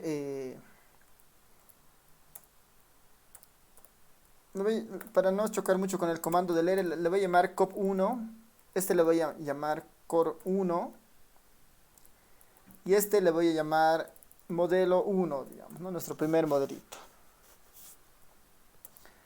¿Qué es lo que devuelve la función? Aquí voy a poner, ¿no? Covarianza va a devolver el objeto cop1. Cop1. El objeto correlación va a devolver el objeto core1. Y finalmente el objeto mod1, modelo o R lineal le puedo llamar, ¿no? Aquí hay que tener cuidado con el nombre de que siempre tienen que ser sin espacios, ¿no? Nombres sin espacios, sin acentos. Y mejor si son cortos, ¿no? En este caso son medio largos, pero ya, digamos, para fines del ejemplo creo que funciona. R lineal que saque el modelo 1, digamos. Ahora, este modelo 1 en realidad el más útil es cuando uno aplique el comando summary, ¿no? Que no vamos a entrar mucho en detalle en esto porque lo vamos a ver seguramente en las posteriores clases. Pero este me va a sacar justamente una tablita de los errores, ¿no? Una especie de, no la nova, sino la tabla con los valores del A, el B, sus errores estándar, los p-valores y todo lo demás, ¿no? Una tabla convencional de regresión me va a sacar este comandito. Y la relación lineal lo voy a poner en el mod1. Esta es una función con esas características. Creo mi función g de x, y bueno, ahora para tener un poco de idea de esto, puedo generarme las dos variables que yo quiera, ¿no? Puedo crearme una variable x que sea una normal con 100 valores distribuidos, bueno, con media en 50 y varianza de 7, digamos, ¿no? Otra variable y que sea igual normal con una media en 60 y varianza de 5. Variable x, y, las dos que acabo de crear, ¿no? Como unas variables ficticias que podamos mirar ahí. Por el momento es muy probable que x y y no tengan ninguna relación, porque son dos vectores que se han generado de forma aleatoria completamente. Se han generado de forma aleatoria completamente. Después podemos tratar de darles algún tipo de relación. Entonces en la nueva función g de x que acabo de definir, pongo la función x y y. X y y, ¿no? Ahora acá podría poner otros nombres, ¿no? Esta que se llame x1, esta que se llame y1. x1, y1 mejor. Entonces acá el vector x corresponde al x1, el vector y corresponde al vector y1. Finalmente son nombres simplemente, ¿no? De los objetos que entran, ¿no? De los objetos que entran. Porque la función define específicamente quién es el x y quién es el y. Y en este caso importa porque la variable y es nuestra variable dependiente en el modelito. Compilo y a ver qué me está diciendo. Hay multiargumentos. Mi error acá en el return. En el return todo esto tiene que estar en ¿qué? No los puedo soltar así simplemente. Todo esto lo tengo que poner en una lista. Ese es el error, ¿no? Me está diciendo que hay múltiples argumentos que se están devolviendo. Eso no es permitido. En el return solo tiene que devolverse un objeto. En este caso voy a devolver el objeto y, ¿no? Ese era el problema, ¿no? Por eso no estaba compilando. Compilo ahora sí nuevamente el g de x y evalúo ahora sí la función en la línea 97 g de x. Y ahí está la salida, ¿no? Me dice, el primer objeto era la covarianza. Covarianza de menos 1,69. Segundo objeto, correlación. Correlación muy pequeña, negativa, cercana a 0, digamos. Es correlación así espuria, ¿no? No hay correlación en realidad, lineal al menos. Y el R lineal, que debería ser nuestra relación lineal de nuestro modelito. Ahí está una tabla con los coeficientes del beta 0, el beta 1, sus estándar, el, el, el valor de ajuste que está justamente acá, ¿no? El R cuadrado o el ajustado que, sí, o sea, por lo que hemos planteado, uno esperaría que esto suceda, ¿no? El modelo es, eh, no sirve, digamos, ¿no? El R cuadrado es muy pequeño, pero está funcionando, ¿no? Entran dos variables y está saliendo una lista con un escalar y una tabla de resumen del modelo. Esa sería una función con más argumentos, ¿no? Ahí justamente depende de los argumentos que uno pueda poner, ¿no?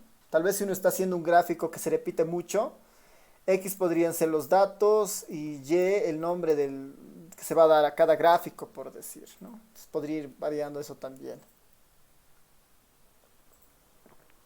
¿Qué tal hasta ahí? ¿Alguna duda, pregunta, consulta?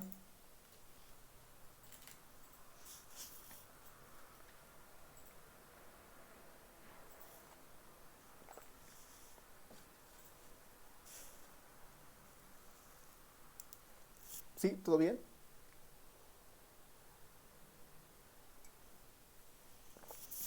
Ya, súper. Ya, entonces, esto sería lo que compete a la creación de funciones. Esto compete a la creación de funciones. Yo voy a preparar para el día lunes una actividad virtual para los que están inscritos en la materia y los que no igual pueden practicar con eso, donde les voy a pedir justamente, ¿no? Hacer unas tres funciones con algunos requisitos, ¿no? Hacer una función que ejecute el siguiente procedimiento, ¿no? Con lo que hemos avanzado hasta ahora, ¿no? No va a haber nada extraño, ¿no? Pero sí, la idea ahí es un poco pensar para ver cómo hacer operar a la función, ¿no? Hacer funcionar a la función. Eso básicamente. Ya, eso entonces como comentario para el día lunes, les voy a preparar una tarea sobre este punto.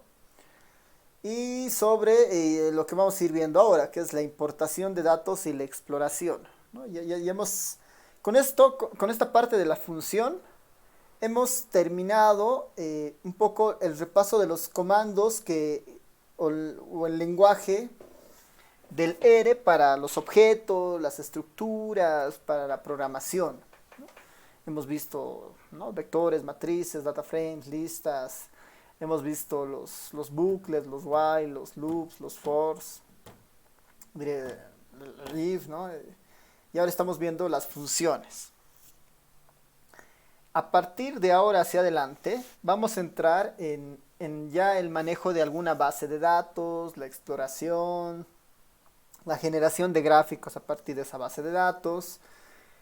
Ya nuestro enfoque no va a estar tan relacionado si quieren, a la lógica del programa, digamos, y esto de las estructuras y todo lo demás, sino va a estar más enfocado en el manejo de datos, ¿no? De datos, pero a partir del R, justamente, ¿no? Vamos a ir introduciendo seguramente nuevos comandos, pero ya teniendo como base, como un uso, digamos, primario, una base de datos, ¿no? A partir de esta sesión.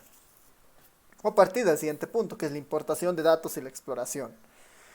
Lo anterior respondía a eso, justamente, ¿no? A seguir viendo comandos del R, estructuras y formas, ¿no? Para tener alguno de estas cosas, ¿no? Alguno de estos procedimientos. Ya, así que vámonos al siguiente punto. Tenemos todavía unos 20 minutos más, así que nos va a dar tiempo para ver esta parte de importación de datos y de exploración, ¿no? Y la exploración. Hemos introducido en la anterior clase lo que era un data frame, ¿no? Un data frame es un marco de datos donde las filas son observaciones, sujetos, personas, ¿no? Lo que estamos nosotros viendo finalmente. Las filas son eso y las columnas eran variables, ¿no? Y las columnas eran variables. Habíamos visto cómo se puede crear una base de datos en el R, ¿no? Una base de datos en el R se podía crear definiendo estos vectores, por ejemplo, ¿no? Que no es muy común, no es muy común hacer esto. Normalmente una base de datos para estudiarla en el R proviene de alguna fuente secundaria que ha generado esos datos, ¿no? Proviene de alguna fuente secundaria que ha generado esos datos. Y estamos justamente en ese punto, ¿no? Nuestro objetivo ahora es Dada la información que esté en algún lugar, queremos traerla al ERE para empezar a trabajarla, explorarla y hacer los distintos procedimientos que pudieran hacerse sobre esos datos, ¿no? Teniendo todo, digamos, todo lo aprendido en la carrera hasta este punto para después explorar o indagar en esta base de datos. Entonces el proceso de importación de datos es eso, ¿no? Empezar a traer información de algún lugar. Empezar a traer información de algún lugar. A ver, sin ir muy lejos, vamos a ver un comando. Está bien.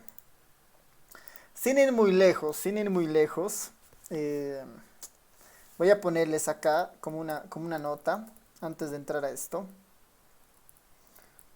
Como una nota, el ERE, ¿no? El ERE ofrece bases de datos cargadas en el sistema. Tal vez no es necesario importar y podemos trabajar con bases de datos que estén en el sistema. ¿No? Normalmente los paquetes que hay, los comandos que existen, están vinculados o tienen algunas bases de datos de apoyo para un poco mirar su funcionamiento o utilizar los ejemplos que ellos tienen. Entonces, eso nos da una idea de que podemos utilizar las bases de datos que están en el ERE, en el ERE. Para eso basta con escribir el comando data y entre paréntesis data, paréntesis. Si nosotros apretamos hacemos correr esa línea, nos va a dar justamente un listado de todas las bases de datos que están disponibles en el ERE. Según como ustedes vayan actualizando o cargando paquetes, algunas bases de datos tal vez se incorporen, ¿no? Finalmente una colección de datos que normalmente se mantiene, pero van cargando algunas cosas, ¿no? En algún punto. Hay bases de datos interesantes, ¿no? Tal vez no tan de contexto para nosotros, pero sí hay bases de datos interesantes. ¿No? De Reino Unido, de Estados Unidos, ¿no?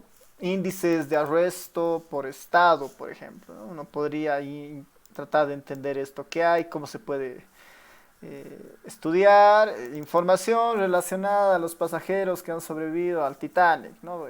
Hay información de sexo, edad, ¿no?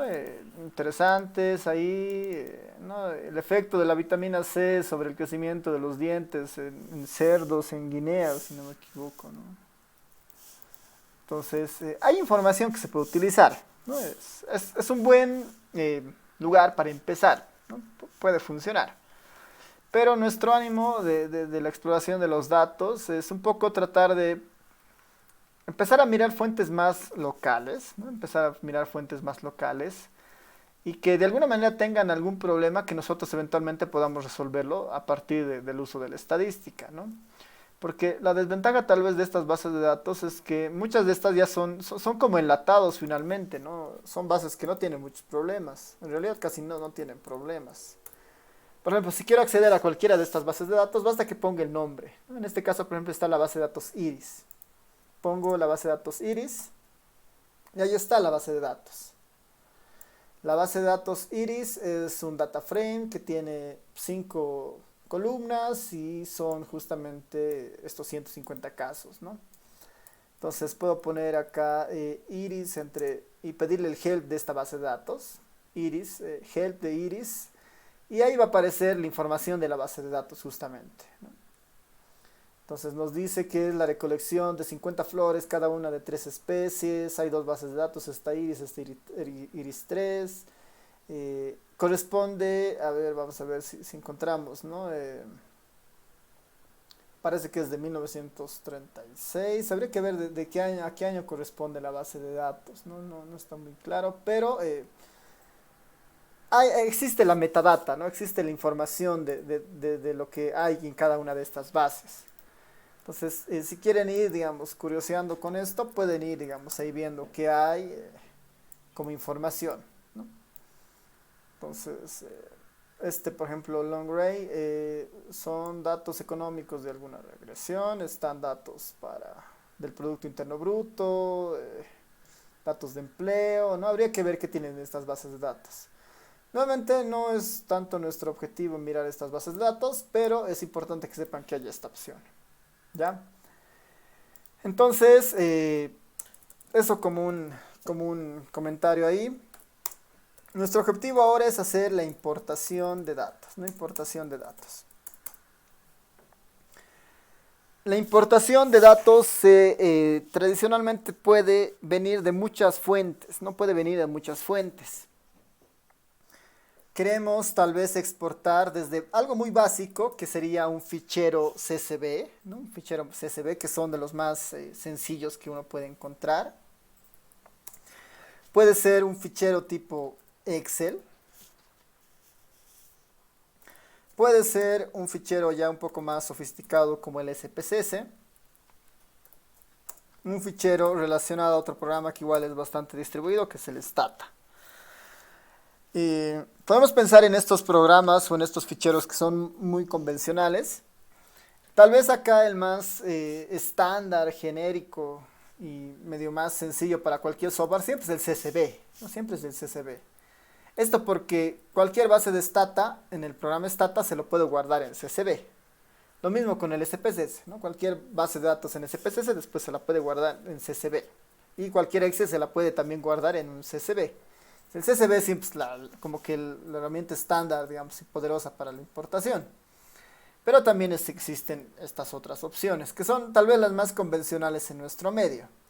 Obviamente existen muchas más opciones, ¿no? Últimamente hay mucha idea de este formato del JSON, que mucha información o muchas bases de datos que están cargadas en línea tienen ese formato, por ejemplo, ¿no? Tienen ese formato. Si, por ejemplo, uno quiere los datos municipales de casos del COVID de Bolivia, los distribuye la AGTIC ahora y la AGTIC la distribuye en JSON, digamos, ¿no? Si queremos bajar la base de datos, tiene que ser en ese formato. Entonces, esto de la importación de datos puede ser también muy amplia, ¿no? Porque pueden haber muchas opciones, Incluso sin ir muy lejos, en otros paquetes esta idea de cortar y pegar, esta opción de cortar y pegar, también era una opción, ¿no? Alguien ha debido usar, digamos, un Excel, selecciona un pedazo y eso lo lleva al SPSS y funciona, por ejemplo, ¿no? Entonces, este proceso de cortar y pegar es un proceso muy artesanal, pero que en el ERE también se la puede implementar para hacer algo muy rápido, por ejemplo, ¿no? Para hacer algo muy rápido. Entonces, la importación de datos está vinculada justamente a eso, ¿no? Al proceso de traer bases de datos de otros lugares, de diferentes tipos de ficheros, traerlos al ERE, ¿no? Esa es un poco la idea. Podemos, empezar con algunos que son muy sencillos. El CSV es uno de los más sencillos. Tal vez después nos podemos pasar al cortar y pegar. Después podemos ver el Excel, después el SPSS, después el Stata. Este del JSON puede ser una opción también. Lo único es un poco encontrar alguna fuente.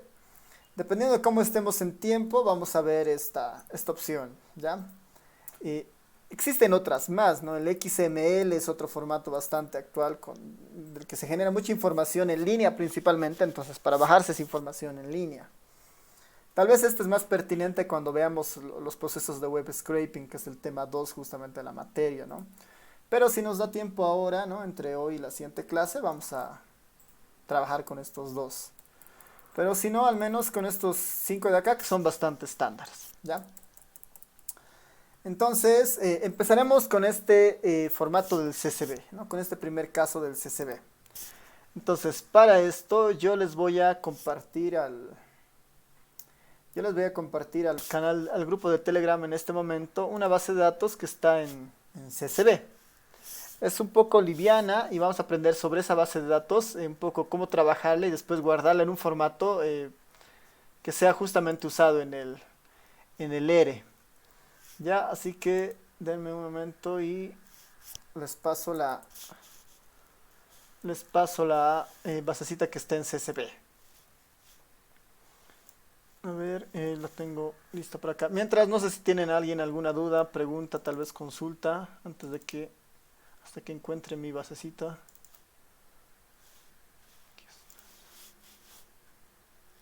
¿O tienen otros formatos tal vez, o alguna base de datos que alguien esté trabajando y quiera que trabajemos sobre esa base de datos? Que igual estamos abiertos a eso.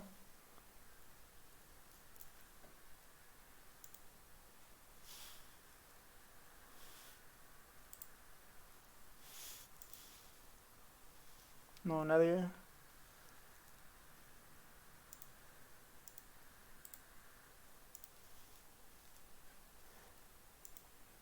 Ya, a ver, les voy a mandar dos basecitas de datos que están un poco vinculadas al tema electoral.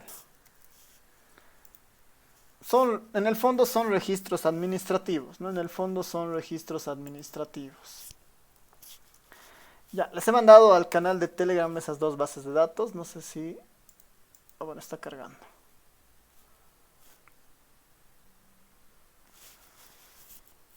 Ya, ahora sí. A ver, les estoy mandando dos bases de datos ahí.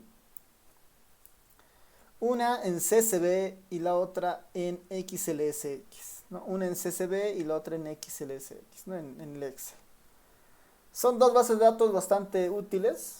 La primera, recuerdan del referéndum del 2016, es los resultados de ese referéndum a nivel de recintos en todo el país. Es la base 21F, ¿no? La segunda es el resultado de las últimas elecciones nacionales, ¿no? De las elecciones del 20 de octubre pasado, ¿no? Las que fueron finalmente anuladas. Es esa base de datos, ¿no? Las dos bases de datos. Una en CSV y la otra en Excel, ¿no? Veremos esas dos bases de datos inicialmente. Así que si las pueden ir igual abriendo, y si no, yo se los voy a mostrar cómo hacemos ese proceso acá, ¿no? Ahora, para hacer la importación de datos, ¿no? Para hacer la importación de datos, tenemos, tenemos que trabajar con los ficheros, o tenemos que trabajar dentro de alguna carpeta del sistema, ¿no? O sea, es como que el primer paso para importar los datos es ubicar dónde se encuentran esos datos para decirle al ERE, quiero que entres en esa carpeta y te jales ese fichero, digamos, ¿no? Te jales esa información. O cargues esa información, no importa esa información. Entonces, uno de los primeros pasos en estos procesos siempre es esta idea de definir el directorio de trabajo. El directorio de trabajo. Ese es uno de los primeros pasos, definir el directorio de trabajo. Esta actividad es muy importante si nosotros trabajamos con múltiples bases de datos que están en diferentes carpetas, ¿no? Una opción sería que en una sola carpeta tenga toda mi información, que no es tan cierto porque normalmente a veces se lo divide por temática, por periodo, ¿no? Entonces hay que trabajar de formas diferentes. Entonces un primer paso debería ser definir el directorio de trabajo, ¿no? Definir el directorio de trabajo. Ahora, si no definimos el directorio de trabajo, casi siempre vamos a tener que escribir de forma extensa la dirección de interés. Podemos hacer cualquiera de los dos escenarios, digamos, ¿no? Entonces, vamos a tratar de plantear los dos escenarios para ver la diferencia. Si definimos el directorio de trabajo, tenemos que cambiar ese directorio. Entonces, el comando setwd es usado para cambiar el directorio de trabajo. Y el comando getwd es para conocer el directorio de trabajo. Para conocer el directorio de trabajo. Esos dos comandos siempre están de la mano. El getwd, perdón, es sin paréntesis, diré sin comillitas. Con el getwd yo conozco dónde estoy, desde dónde está trabajando ahora el ERE, digamos, cuál es su directorio de trabajo. ¿Qué es este finalmente? ¿No? Por el momento este es el directorio de trabajo de mi computadora en particular. Cualquier cosa que yo guarde o que quiera cargar, si está en esta carpeta va a ser muy sencillo de hacerlo, ¿no? Yo voy a hacer muchos gráficos y los quiero guardar, entonces normalmente se van a guardar en este directorio de trabajo. Si ese directorio de trabajo no me sirve y necesito otro, entonces tengo que cambiar el directorio de trabajo. Así que en mi caso, digamos, el directorio de trabajo donde tengo las bases de datos que yo les acabo de pasar, tiene esta dirección. Es de esta dirección de donde yo voy a jalar esas bases de datos. Es esta dirección. Entonces, el setwd es para cambiar el directorio de trabajo. Nota importante acá es que cuando yo cambio el directorio de trabajo, en el caso del Windows tengo siempre que poner estas dobles barritas. Porque este slash es un carácter especial del ERE que no lo reconoce a menos que lo doble, ¿no? Que ponga dos veces. Ese es por un tema del ERE, digamos, ¿no? Compilo y ya debería haberse cambiado el directorio de trabajo. Voy donde el getwd y le digo, bueno, ¿cuál es el directorio de trabajo? Y me dice, bueno, el directorio de trabajo es efectivamente este, ¿no? Ya hemos cambiado el directorio de trabajo, que era nuestro interés, ¿no? Esa era la medida de interés nuestro, cambiar el directorio de trabajo. ¿Qué me facilita hacer este proceso de cambiar el directorio de trabajo? Es que si utilizo el comando dir, ¿no? Si utilizo el comando dir, ahí se van a listar todos los elementos que yo tengo en ese directorio de trabajo. Ahí se van a dictar todos los elementos que yo tengo en ese directorio de trabajo. Como estoy en este directorio de trabajo, yo puedo usar cualquiera de estos archivos para cargarlos en el ERE o hacer algún proceso en el ERE. Justamente en este directorio está el archivito 21F que les había mandado, 21FCCB. Y también está el archivito cómputo XLSX.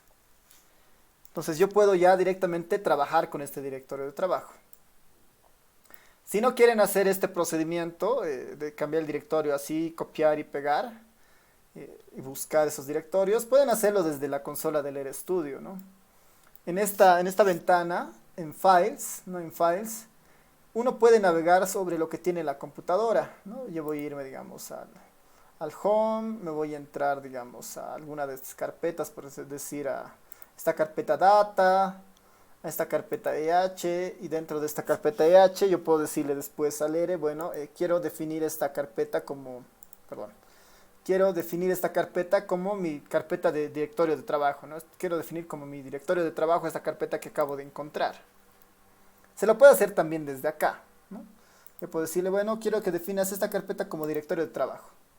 Y lo va a hacer, ¿no? Lo define como directorio de trabajo. Si le pregunto cuál es el directorio de trabajo, es el que acabas de hacerlo manualmente, ¿no? Haciendo esto. Esa es la desventaja, que se hace manual, ¿no? Tengo que buscar y hacer eso, ¿no? En este caso, si hago el setwd con el directorio, esto lo puedo usar cualquier momento y ya he cambiado el directorio de trabajo, ¿no? Eso es importante en esta parte. Ya, así que ya tenemos el directorio de trabajo funcionando, ahí con la dirección. Acá tengo esa carpetita para un poco que la veamos, conozcamos esas dos bases de datos, esta 21F y este cómputo. Veremos la base de datos 21F que está en CCB, ¿no? Antes de hacer la importación, es recomendable un poco entender cómo está funcionando este CCB. Para eso yo les recomiendo tratarlo de abrir con algún editor de texto. Si desconocen un poco el origen, ¿no? En este caso yo lo voy a abrir con un editor de texto que es el Sublime Text. Y esto me va a ayudar un poco a mirar cómo está conformada esta base de datos, ¿no? Esta es la base de datos del 21F. Lo único que me interesa de esta vista, para cuando son objetos CSVs, es entender cuál es el separador, ¿no? Como es una base de datos, hay columnas y hay filas. Obviamente cada fila se distingue con un salto, digamos, ¿no? Acá salta la fila 1, aquí la 2, la 3. Lo que me interesa es identificar el salto de las columnas, ¿no? ¿Qué separa las columnas? Porque eso varía bastante dependiendo de la base de datos o la fuente que utilicen.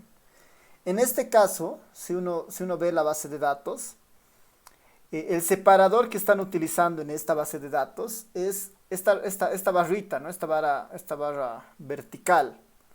Ese es el separador que están utilizando. Para lo único que abro esto es para conocer ese separador. ¿Ya? Entonces ya que tengo idea de cuál es el separador, puedo cesar esto. Y me dirijo hacia el ERE, hacia nuestro primer escenario, que es importar un CSV. Cualquier proceso de importación de datos en el ERE inicia con la palabra READ. Con ese prefijo, cualquier proceso de importación siempre inicia con la palabra READ. READ punto. En este caso es un CSV. Tengo dos opciones, el CSV y el CSV2. ¿Cuál es la diferencia entre el CSV y el CSV2? La única diferencia es el separador. Si aquí vemos la ayuda que saca el RStudio, para el READ CSV, el sencillo, el READ CSV, el separador es una coma. Aquí dice sep igual coma. El separador es una coma. Para el READ CSV2, el separador es un punto y coma. Eso es lo único que varía, digamos, entre el READ CSV y el READ CSV2. A nosotros podemos utilizar cualquiera de estos dos porque nosotros vamos a cambiar este sep. Para nosotros no es ni punto y coma, es esa barra vertical. Pues voy a quedarme con el READ CSV. ¿Cómo funciona esto? Dado que estoy en el directorio de trabajo, ubico la base de datos que me interesa, que en este caso se llama 21f.csv. Pongo ese nombre, 21f.csv. Pongo primero el nombre del archivo. Lo siguiente que tengo que ir definiendo es algunas características de este archivo. Entonces acá para mostrarles esas características le voy a pedir ayuda al ERE, le voy a decir, mostrame el gel del CSV. READ CSV, este es un gel tradicional, digamos, tiene el archivo que ya lo hemos puesto, el file, que es este. Este segundo componente, este header, está por defecto true. Lo que dice es que cuando haga la importación, va a asumir que la primera fila corresponde a los nombres de la variable. Va a asumir que la primera fila corresponde a los nombres de la variable. Y en el caso nuestro, voy a volver a abrir esto, que lo había cerrado. La primera fila sí corresponde al nombre de la variable. Código país, nombre país, código para departamento es el nombre de la variable. Entonces está bien que eso se quede como true. Después viene el que nos interesa, que es el sep. El sep por defecto es coma, pero yo lo puedo cambiar. De ahí el único que me interesa cambiar, el único argumento que me interesa cambiar es el separador, el sep. Entre comillitas pongo el separador que va a utilizar. En este caso el separador es esa barra vertical. Esta base de datos se va a llamar bd21f. ¿no? bd barra baja 21f. Ahora, esto es importante porque el comando read solo lee, no asigna, ¿no? Entonces, si utilizo el read y quiero guardar esa base de datos en mi sesión, tengo que asignar esto a algún objeto. Entonces, va a leer la base de datos y esa base de datos la va a asignar al objeto bd21f. Y el proceso de importación de un CSV simplemente tiene esa lógica, ¿no? Y ya está, ¿no? Y ya está.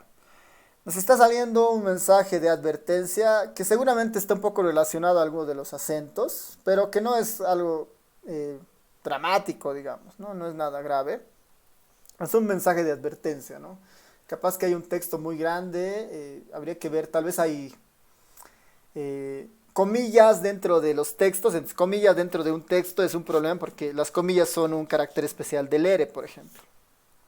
Pueden ser varias de estas cosas. Pero ya está. Ya he cargado la base de datos del 21F en mi sesión del ERE. Veo acá en las bases de datos y me aparece, ¿no? Tienes como dato la base de datos del 21F. bd barra baja 21F. Entonces, como ya la tengo, entonces puedo hacer los diferentes procesos que habíamos visto para una base de datos. Puedo poner el comando str bd21f para conocer un poco la estructura de esta base de datos. Y ahí me va a salir algo de información. Me dice que es una base de datos con 4.723 observaciones y 19 variables. Estos son recintos electorales, ¿no? 4.723 recintos electorales de selección con 19 variables. Estas variables está el código del país, el nombre del país, código del departamento, mucha información demográfica, nombre del recinto, código del recinto y código de mesa, nombre de mesa. Entonces, esto está, ni siquiera es a nivel de recinto, ¿no? Es una base de datos a nivel de mesas, ¿no? Es a nivel de las mesas electorales. Y después tengo las variables de votación de ese día. La cantidad de nos, la cantidad de sís, blancos, emitidos, inscritos, nulos, válidos. Aquí hay que tener cuidado en el sentido de que el no y el sí las está, el sí principalmente si notan, esto es sí, pero para el R es sa, ¿no? Con esa A y medio ese símbolo de la ñ y arriba. Este es por un problema del encoding, ¿no? Este es por un problema de la codificación de la base de datos. Si vuelvo acá, cuando ha leído, el sí está normal acá, ¿no? El sí normal, está normal acá. Pero cuando lo lee, el sí se distorsiona y se vuelve esta letra medio rara, digamos, ¿no?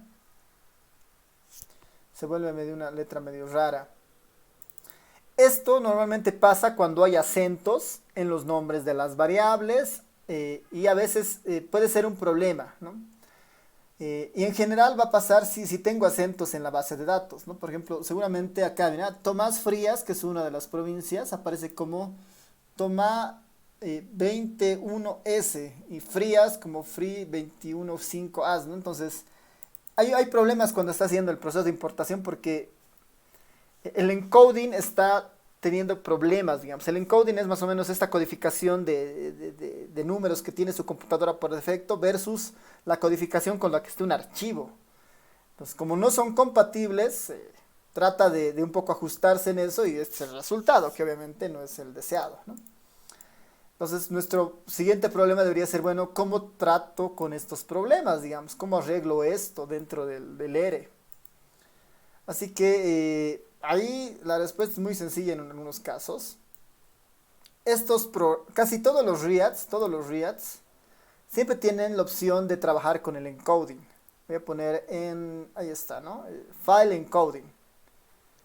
El encoding, vamos a ver ahí si hay alguna opción. File encoding es un carácter que debería estar no vacío, donde debería definirse un poco el encoding con el que se va a trabajar. Aquí hay un comando encoding y con esto podríamos solucionar el problema, dice, con este argumento. Este argumento funciona si nosotros logramos adivinar correctamente cuál es el encoding con el cual se va a trabajar. ¿Con qué encoding habrá estado este archivo, por ejemplo, ¿no? Ese es un proceso que a veces toma tiempo, pero como normalmente trabajamos con documentos en español, hay encodings bastante típicos para esto, digamos, ¿no? Que muchas veces aquí está, ¿no? Es el UTF-8 o el Latin 1, que son casi los principales para solucionar este problema. Saber ya para terminar esto de la sesión, voy a tratar de modificar eso. Acá en el encoding le voy a poner justamente, voy a probar con algunos de estos. El primero que es bien estándar, es el UTF-8. El encoding UTF-8. Veremos si funciona. Ya, digamos, ha corrido otra vez la estructura. Y sí, ¿no? Con el encoding UTF-8 parece que se ha corregido todo el problema.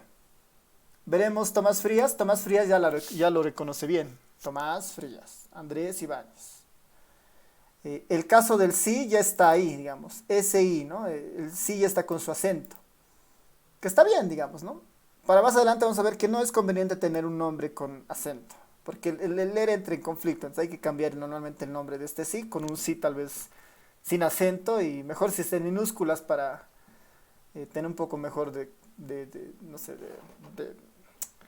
de manejo, digamos, de esta base de datos. Por eso ya depende un poco del gusto. Pero con el encoding UTF-8 ya hemos solucionado ese problema fácilmente. En español, si tienen ese conflicto, el Latin 1 o el UTF-8 son a veces más que suficientes. Si aún falla eso, entonces hay que buscar otro tipo de codificación con el que esté. Que hay varias opciones para eso, ¿no? Pero normalmente el UTF-8 debería casi solucionar ese problema. ¿No? En este caso ha sido más que suficiente. Ya, entonces terminaremos acá nuestra sesión con esta importación del CSV. La siguiente clase vamos a entrar a ver las siguientes importaciones Y vamos a terminar esto después con guardar eso, ¿no? Una vez que importamos, lo guardaremos como un objeto del ERE, ¿no? No como para no hacer después este mismo proceso cada vez.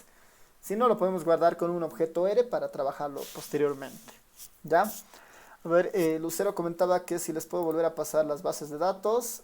A ver, sí, sí les paso. ¿Están teniendo problemas con la base de datos del 21F? O, a ver, les voy a volver a pasar esa base de datos al Telegram, ¿ya? Me avisan si no hay problemas ahora.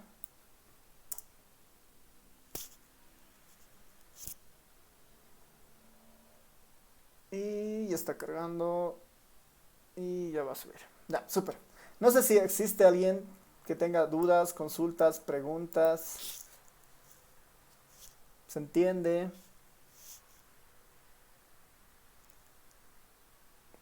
¿Todo bien? Ya, súper. Entonces, terminamos acá nuestra sesión y pasamos el día lunes. Como les comento, el lunes ya van a tener otra actividad virtual, ¿no? Hoy día termina, el día de hoy termina la actividad virtual de esto de las series convergentes, así que no se descuiden los que están inscritos en la materia. Mándenme el enlace de su carpeta en GitHub. Y si por alguna razón han tenido problemas con el GitHub Desktop, entonces les voy a dar la opción de que me manden tal vez al correo sus respuestas, ¿no? Pero el mejor escenario es que lo tengan funcionando en el GitHub, ¿no? Así que eso, principalmente pensando en el proyecto, ¿no? Ya, así que nos vemos el día lunes con todos. Chau, chau.